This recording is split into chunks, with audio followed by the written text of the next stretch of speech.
চলুন এমন একটা ঘটনা দেখি যা আমাদের সবাইকে নতুন করে ভাবতে বাধ্য করবে। মিড ডে মিলের সময় ছাত্রছাত্রীদের কপালে জুটেছিল ঠিক এটাই। এই ঘটনাটা ঘটেছে মধ্যপ্রদেশের শিওপুর জেলার একটা সরকারি স্কুলে।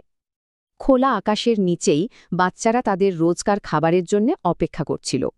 কোনো থালা বা পাত্রে নয়, ওদের খাবার দেওয়া হয়েছিল ছেঁড়া কাগজের টুকরোতে। স্বাভাবিকভাবেই ভাত ডাল সব গড়িয়ে মাটিতে পড়ছিল, আর ওভাবেই ওরা খাচ্ছিল।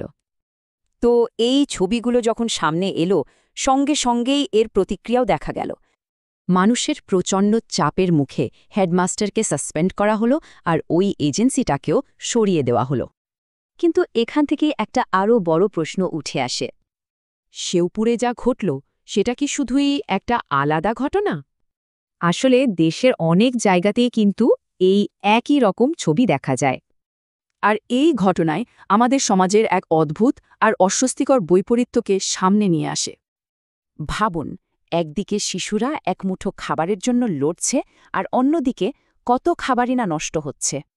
সবচেয়ে বড় কথা হলো, এই দুটো চরম সত্যি কিন্তু একই দেশে একই সাথে ঘটে চলেছে।